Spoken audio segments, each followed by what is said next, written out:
PT KI Sulawesi Selatan bekerja sama dengan Ikatan Dokter Indonesia atau IDI Makassar. Pelatihan kepemimpinan yang inspiratif, program Pasca Sarjana Universitas Negeri Makassar, panitia pelaksana pelatihan motivasi UMNTPO bekerja sama dengan SMA YP PGRI 3 Makassar. Pengalaman kerja Maret 2017 hingga sekarang Asesor Ban PAUD PNF Provinsi Maluku Utara. Juli 2016 hingga Juli 2019 dosen tetap non PNS Ian Tamalate. September 2012 hingga Agustus 2014 guru BK di SMA YP PGRI 3 Makassar.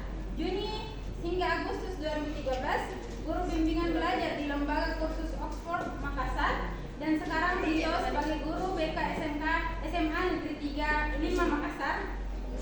SMA Negeri 5 Makassar.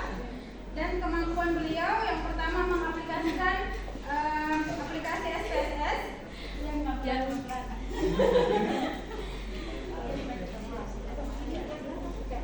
baik, tanpa waktu marilah kita sambut beliau Ibu Sri Ratnasari SPD MPD untuk membawakan materinya. Kepada beliau kami persilahkan. Terima kasih atas kesempatannya. Saya izin berdiri ya. Apa? Oke. Saya mau turun dulu. Dengan anak-anak kayaknya bagus. Tapi jangan reksa ya. Oke. Kayaknya saya tidak usah memperkenalkan diri karena nama saya juga sudah jelas dan tadi sudah disebutkan oleh kakak mahasiswa PPD. Oke, sekarang Ibu lanjut untuk mengefisienkan waktu. Ibu lanjut saja ya materinya ya. Bisa? Masih semangat? Masih? Masih. Jangan kendur semangatnya ya. Sekarang Ibu akan membahas tentang asas-asas dalam BK dan keterampilan komunikasi konselor. Sebelum Ibu lanjut, Ibu mau tanya, siapa di sini yang sering masuk di ruangan BK? Siapa? Ayo angkat tangan dong sama pengalu. Siapa? Biasa ke ruangan BK itu atas dasar keinginan sendiri atau dipanggil? Oh, dipanggil. Kalau dipanggil biasa masalah apa? Kenapa? Kenapa? Organisasi. Selain itu, kira-kira ada nggak yang suka rela masuk ke ruang BK bilang Ibu maka dulu curhat? Ada? Nggak ada? Siapa? Kita? Hah? Pernah? Curhat sama ibu siapa? Kenapa mau dicurhat? Karena mau? Iya. Selain karena mau apa lagi?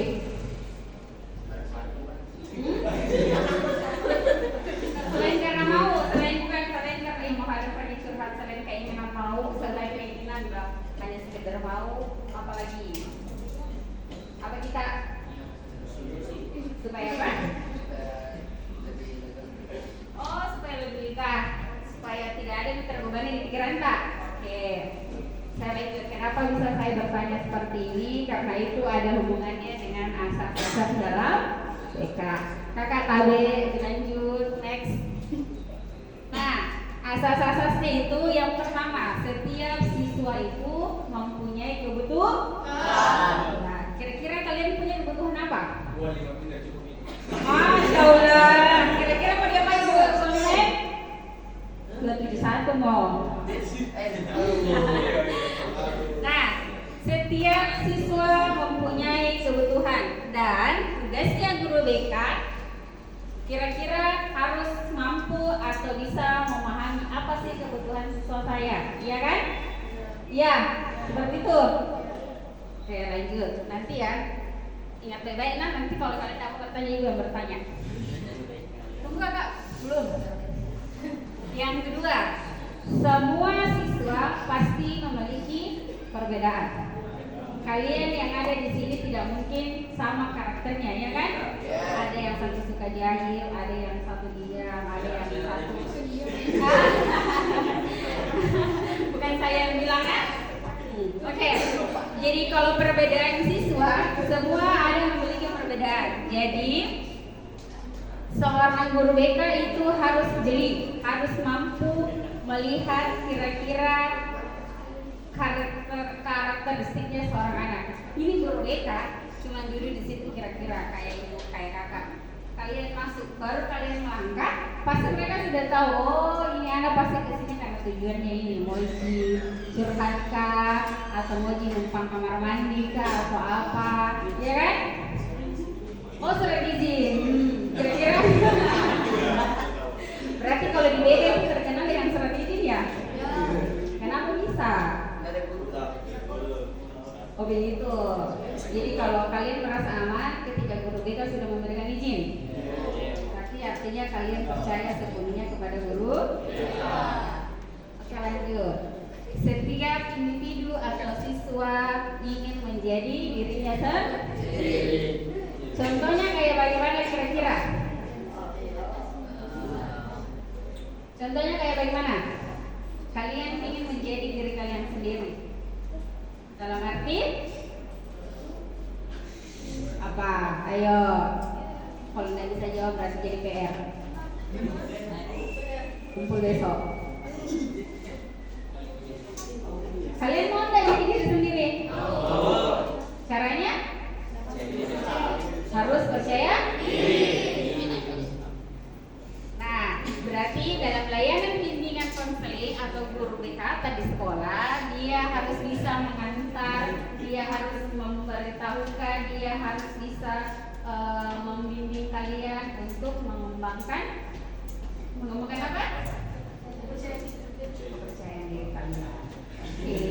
Nah, selanjutnya tentang tiap-tiap individu mempunyai dorongan untuk menjadi matang. Kira-kira matang itu apa sih? Masak. Kira-kira kalau matang itu apa? Setengah masak, setengah mentah. Jadi kalau laki-laki, setengah laki-laki, setengah perempuan jadinya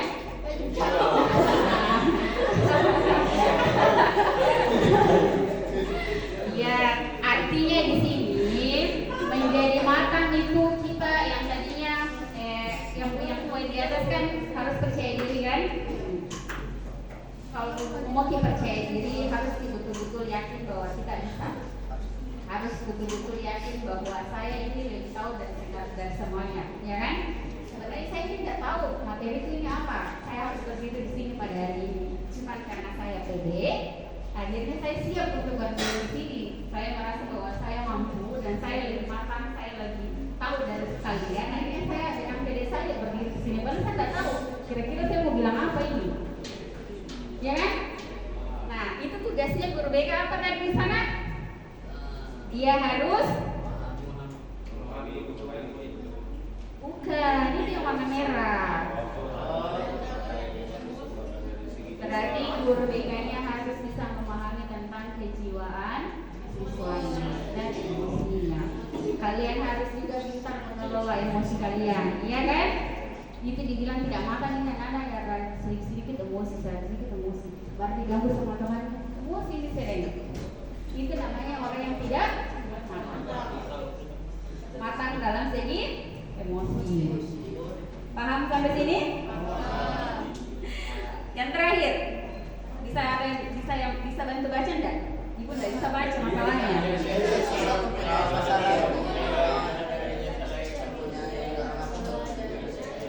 Jadi setiap siswa yang punya masalah, dia sebenarnya punya keinginan untuk mampu menyelesaikan. Tapi mereka itu biasa bingung. Tadi sudah dijelaskan sama kakak ya. Kayaknya bingung dia harus menyelesaikan dengan cara apa, gitu kan? Ketika kalian dapat masalah, misalnya nilai kalian error, ya kan? Itu kan masalah ya, masalah terbesar itu ya. Banget ya. Tapi kalian bingung, kira-kira saya harus bersikap bagaimana ini? Kira-kira jalan keluar apa yang harus saya ambil? Ya kan? Mau pergi di gurunya takut diomelin, mau pergi di gurunya takut nanti tidak dikasih, mau pergi di ruangan guru menghadap takutnya nanti dibilangi, akhirnya kalian malu sama yang lain, ya kan? Itu adalah masalah yang terbesar. Nah, tujuannya itu kalian pergi mengaji di guru BK untuk apa? Masa guru BK kasih nilai? Supaya apa? nasib kira-kira baca orang biru apa? Karena kalian punya keterbatasan komunikasi, akhirnya kalian meminta bantuan kepada guru BK untuk menjembatani atau untuk mengkomunikasikan kepada gurunya yang bersangkutan agar kalian bisa mendapatkan nilai yang seharusnya. Kalau nilai seharusnya memang dapat error bagaimana? Oh, dari pabrik kalau itu. Oh, kalau itu bagus sih karena sadar sendiri nih. Tidak perlu Ji, tidak repot-repot guru BK menyadarkan karena sadar sendiri Ji. Bagus itu Nak. Saya akui. Berarti Anda matang. Oke, lanjut Kakak. Ini karena waktunya hanya sedikit, jadi saya agak next nah. Ini asas-asas bimbingan dan konseling. Yang pertama adalah asas kerahasiaan. Nah ini tadi saya tanya, kenapa kalian mau pergi ke ruangan BK dengan sendirinya untuk menceritakan masalah? Karena di sini ada yang namanya asas kerahasiaan antara guru BK. Sedangkan antara guru BK, misalnya saya sama Ibu Naca, itu juga tidak perlu mengkomunikasikan bahwa saya punya masalah anak siswa, dianya begini. Ibu Naca nggak perlu tahu, karena itu tugasnya hanya saya dengan siswa saya gitu.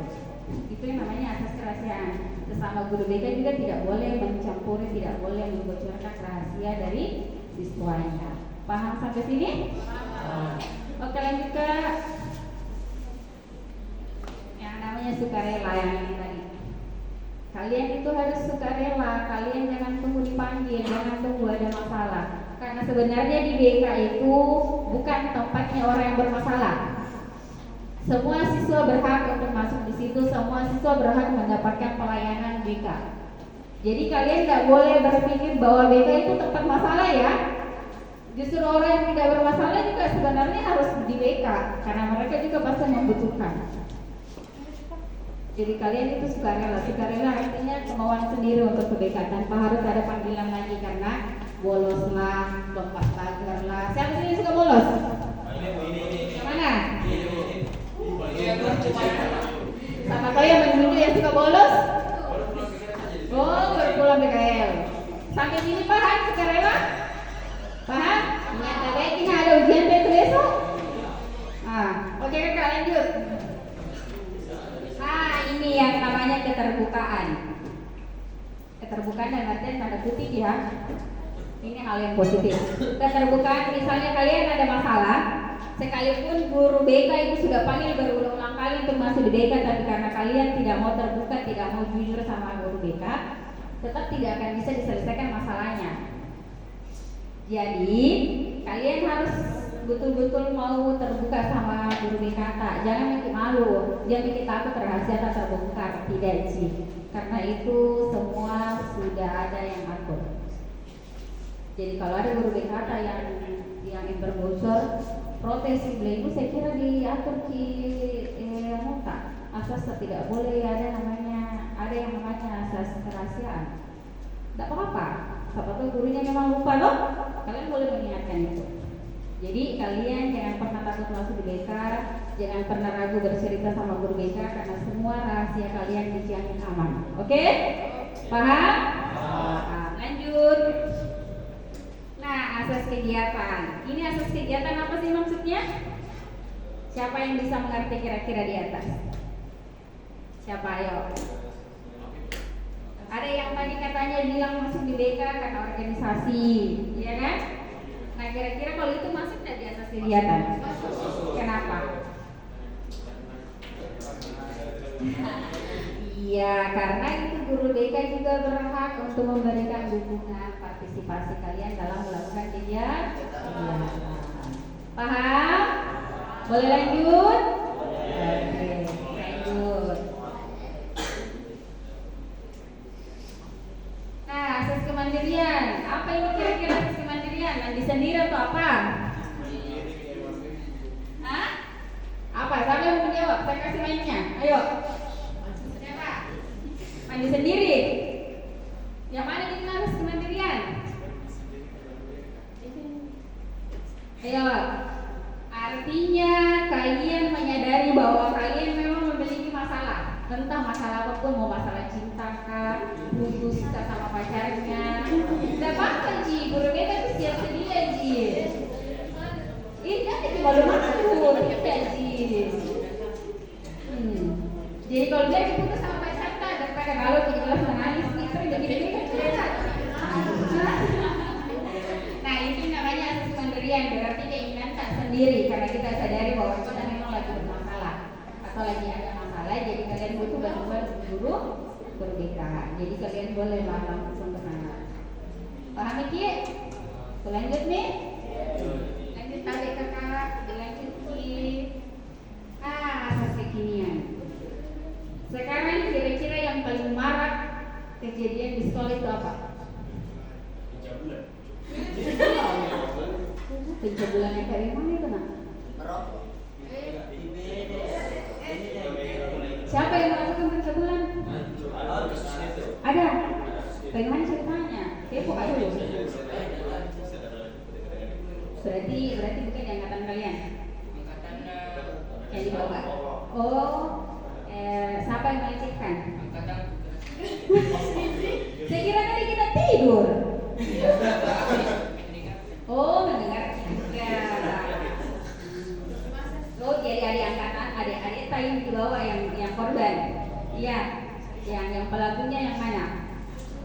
Tidak boleh tuh ketahuan. Ya, kekinian itu maksudnya guru BK juga harus update kira-kira masalah apa yang terjadi saat ini di siswanya. Jadi guru BK itu kalian lihat cuma duduk di dalam tapi bukan berarti dia santai. Dia itu mengobservasi kalian juga. Pasti kalian juga biasa dulu. Kenapa bisa itu tahu? Ya kan? Karena itu BK itu segala pusat informasi. Dia itu tahu segalanya. Tapi kalian biasa bohong tidak jibuan gitu. Iya toh? Padahal ditahu di bohongnya. Itu namanya asas kekinian. Bahwa seorang konselor juga harus tahu kira-kira masalah yang dialami siswa saat ini itu apa. Paham?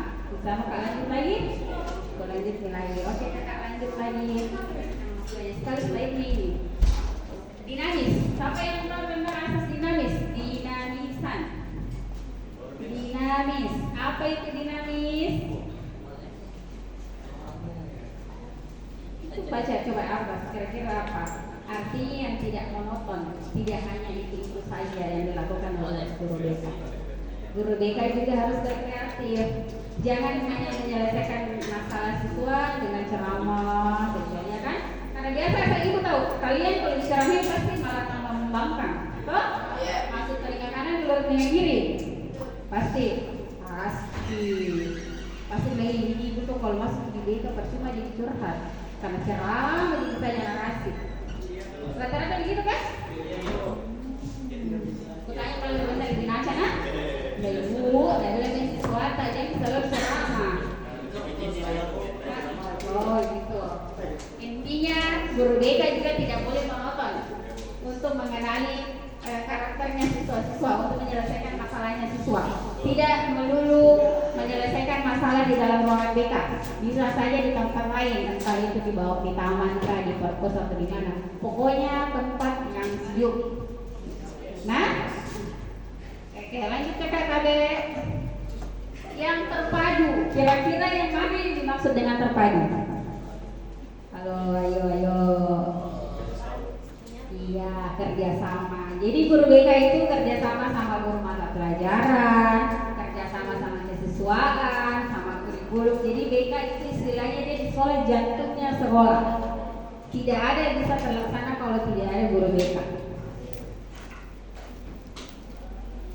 Jadi kalian juga kalau mau keluar dari permasalahan, silakan ke ruang BK, hubungi Ibu Naca atau ibu-ibu yang lain. Jangan pernah malu. Jadi itu tugasnya guru BK. Dia tidak hanya bersentuhan langsung dengan siswa, dia harus bersentuhan langsung juga dengan wali kelas, guru mata pelajaran, dan semua yang berhubungan dengan sekolah. Lanjut. Sekarang asas kenormatifan. Itu bagaimana maksudnya itu kan? Yang mana itu dibilang normal, apa yang harus normal kira-kira? Hah? Jiwa tak? Pikiran tak yang normal atau apakah yang normal ini kira-kira? Normal yang normal. Yang mana yang dibilang? Apanya? Kalau orang berbicara tentang normal itu berarti menyangkut apa? Apa lagi? Siapa yang mau bicara? Ayo silakan. Tunjuk tangan. Jangan kita takut salah, sama-sama juga belajar. Karena ibu juga sini belajar dari kalian. Ayo, angkat nih, oke. Jadi selalu suruh teman tadi kita mau apa? Ayo, yang mana dibilang asas kenormatifan? Tinggal baca begitu baru kita jelaskan nih.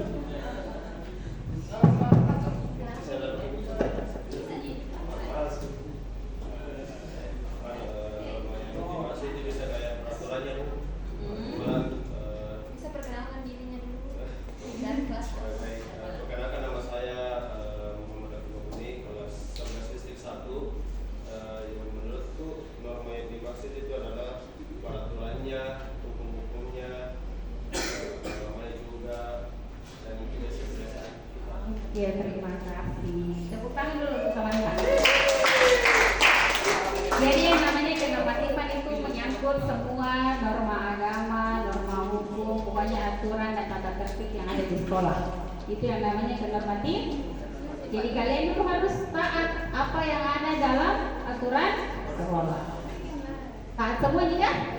Pasti tidak. Karena rambut juga masih ada yang panjang, rambut bajunya juga ada yang di luar, iya toh? Tapi tidak apa-apa.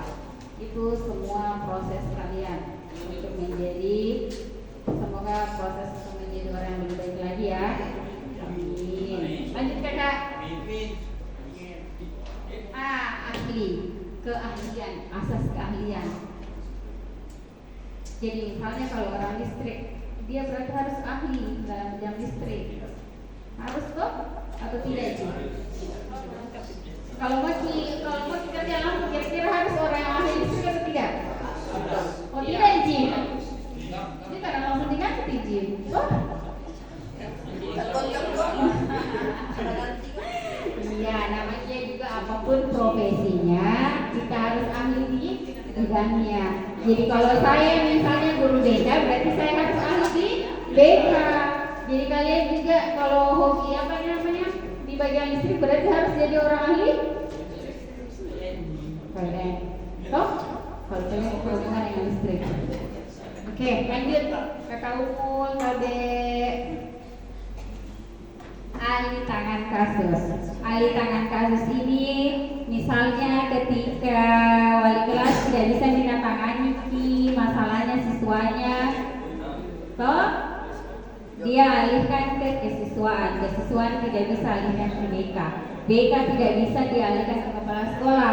Kepala sekolah tidak bisa juga merubah, berarti dikembalikan ke orang tua. Di sekolah itu namanya ahli. Paham ini? Jadi nanti kalau tugasnya pikir juga begitu. Kalau nanti panggilnya teman-temannya yang bermasalah, kalau tidak bisa menandatangani, alihkan juga. Nanti kalau bedanya nggak bisa, berarti alihkan ke kepala sekolah. Kepala sekolah tidak bisa selamat, kembali ke pangkuan orang tua. Oke, lanjut. Kenapa sih di sana namanya asas Tuturi Handayani? Ada yang tahu Tuturi Handayani tidak? Masa tidak tahu? Itu Tuturi Handayani ada di mana? Di lambang apa itu? Nah, kembali semua di TK deh. Tuturi Handayani itu yang mana kah? Lambang apa itu kah? Kakak, Perina kumpul ke besok. Kalau hendak pulang ke sebentar. Masa anda pikir tidak ada yang tahu Tuturi sama anda masih tidak ada yang tahu? Apa? Tidak ada yang mereka tuh? Sama tuh ini tahu. Sama di mana nak? Udah kita tahu ya Allah. Apa? Apa kita tahu nak? Sama nama sana? Jurusan apa lagi? Oh listrik. Kalau listrik ya berapa itu di kerja? Ya apa itu? Apa itu listrik? Yang mana itu civil instalasi? Yang mana? Oh itu juga instalasi, berarti ahli ini paling dalam bidang listrik. Di atas tulisannya Tuturi Handayani itu melakukan pelayanan BK secara keseluruhan, yang dimana bisa memberikan rasa aman, dia mampu mengayomi. Kira-kira kalian kalau masuk ruang BK aman, jelas atau tidak? Tidak. Nah. Tanya. Tidak aman sih kan? Kenapa bisa? Justru saya kira kalau ada kasus sama sih di ruang BK aman mikir. Apa yang tambah parah? Selain ceramah apalagi dilapor lagi orang tua. Iya, itu konsekuensinya paling makanya jangan melakukan kesalahan. Berarti kayaknya bikin ciri-ciri selalu masuk ruang BK ini. Enggak dong. Itu guru BK sebenarnya tak perlu kita putih, karena guru BK tugasnya itu dia harus merangkul, mengayomi semua siswanya tanpa melihat latar belakang seorang siswa. Dia tidak boleh membeda-bedakan. Guru BK itu harus bisa menimbulkan rasa nyaman kepada siswa-siswanya. Kira-kira saya berdiri di sini kalian nyaman atau tidak? Nyaman atau tidak? Kenapa tidak? Karena saya berdiri, jadi harus saya duduk. Di mana kamu duduk? Di depan? Saya kira di samping, tak supaya nyaman tidak rasa. Oke, ibu lanjut ya. Sekarang kayaknya kita masuk ke keterampilan. Nah, sebelum saya buka materi, Anda ini harus tahu bagaimana caranya kalian bisa menarik perhatian sama teman-teman kita supaya bisa bergabung sama kita, supaya bisa mau menceritakan masalahnya sama kita. Apa? Keterampilan satu tanya ini, keterampilan komunikasi apa kira-kira? Bagaimana keterampilannya? Ayo, keterampilan komunikasi itu kira-kira berhubungan dengan apa? Selain public speaking, apa? Ayo, apa?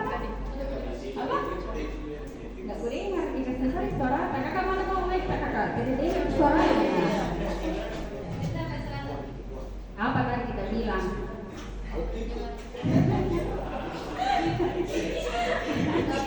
Katanya dengan attitude. Apakah betul atau tidak? Mari kita lihat sama-sama. Silakan. Kita lanjutkan. Komunikasi. Kembali dulu kakak. Iya. Komunikasi di sini ada 5 yang dijelaskan oleh Nelson. Dia ada 5. Yang pertama komunikasi verbal, komunikasi vokal, tubuh, sentuhan, dan tindakan. Itu menurut siapa?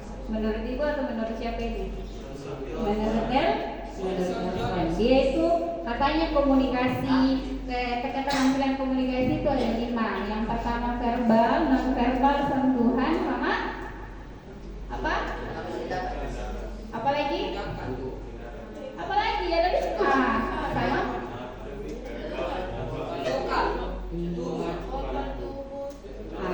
Oke. Yang mana dibilang komunikasi verbal? Yang mana? Ayo, yang mana? Ayo, cepat. Mana? Yang mana? Ucapan itu adalah verbal. Jadi kalian harus pintar-pintarnya komunikasi sama teman kita, bagaimana caranya supaya dia mau ikut, bagaimana caranya supaya mau menarik perhatian. Toh? Bisa dikira-kira? Kalau laki-laki pasti bisa. Kenapa ibu bilang bisa? Ada yang tahu tidak? Pasti bisa laki-lakinya, tidak ada yang tidak bisa. Sepemalu-malunya laki-laki pasti bisa. Bisa komunikasi verbal. Bagaimana caranya? Pintar gitu laki-laki pasti ngalahin perempuan. Pasti pintar nih. Pintar semua itu laki-laki. Pintar di gombalnya. Toh? Bilang nih. Tidak salah lagi. Itu yang namanya komunikasi verbal. Nah, harus pintar menarik, harus bisa menggunakan bahasa yang menarik untuk apa? Supaya lawan tak tertarik sama kita, mau sama kita, mau dalam artian bukan jadi pacar. Oke, sekarang kalau yang namanya vokal itu yang bagaimana? Bedanya dengan berbicara itu apa? Iya, pintar. Vokal itu berarti dari nada bicara. Entah itu nadanya berteriak kan, atau lemah lembut kan. Kira-kira kalian suka kalau vokalnya vokal yang mana? Kalian sukanya vokal yang mana? Kalau guru BK menangani kalian, kira-kira kalian suka komunikasi vokalnya guru BK yang kayak bagaimana? Yang lembut, yang santai, bukan yang marah-marah. Oh, gitu. Hah? Yang apa? Jadi yang namanya vokal itu nada suara, bukan cuma lagu yang ada nadanya. Berbicara itu juga harus ada nadanya. Karena di situ kita tahu bahwa oh ini orang nak terima ki, ini orang nak sayang ki, orang ini nak benci karena begini caranya berbicara, nadanya seperti ini, ya kan? Oke, ibu lanjut ya. Komunikasi tubuh. Ada yang tahu komunikasi tubuh? Tanpa kata, tapi ya kayak bagaimana itu kan? Ekspresi, itu apa aja? Pelukan, apa lagi? Ih, sukanya pelukan. Apa lagi ayo komunikasi tubuh? Laki-laki paling suka namanya komunikasi tubuh. Apa enggak?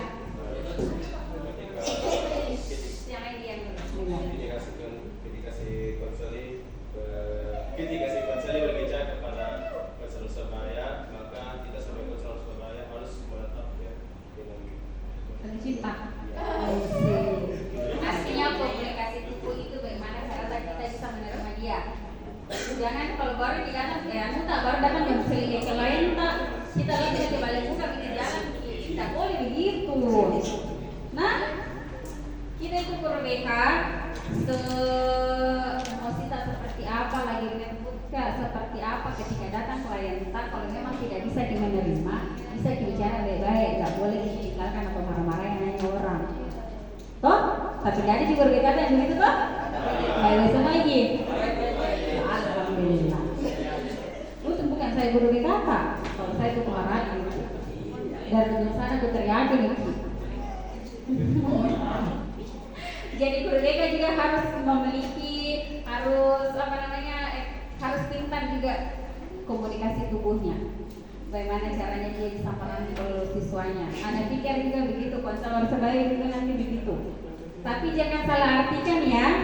Jangan sampai nanti arti di konselor sebayanya laki-lakinya konseling perempuan akhirnya jatuh cinta gitu, itu bahaya. Tidak boleh itu. Nah, tidak boleh itu semua ada aturannya. Harus menghindar yang namanya cinta. Nah, bilang kata simpati. Kira-kira simpati boleh atau tidak? Yang mana yang boleh, empati atau simpati? Nanti kakak yang meneruskan. Ada nanti materi selanjutnya. Nanti kalian tahu apa perbedaan antara simpati dan empati. Oke, lanjut ya. Komunikasi dalam sentuhan. Sentuhan ini dalam artian ya, jangan salah artikan ya. Jangan karena sentuhan dibelai lah dia tidak bisa. boleh. Itu melanggar namanya itu. Jadi kira-kira sentuhan yang bagaimana yang boleh? Oh, mana ya? Yang mana? Lagi berbicara sambil sentuh begini. Oh iya, merangkul biasanya. Tapi merangkulnya hanya sebatas pundak, nggak boleh lebih dari itu ya, nggak boleh. Tapi kira-kira kalau laki-laki rangkul perempuan boleh nggak? Oh, nggak boleh. Semuanya itu ada batasannya, ya. Laki-laki ke perempuan tidak boleh melakukan sentuhan atau tidak boleh melakukan komunikasi sentuhan yang berlebihan. Kalau hanya sekedar sapa hai di sini mungkin bisa, tapi lebih dari itu tidak boleh, ya. Tidak boleh ya. Kecuali kalau guru laki-laki itu tidak boleh itu kalau sama perempuan, tidak boleh. Kalau ada guru laki-laki yang melakukan hal itu kalian harus tidak. Pak, tidak boleh begitu tapi jangan marah-marah, bisa dikasih pelan-pelan. Toh? Hah?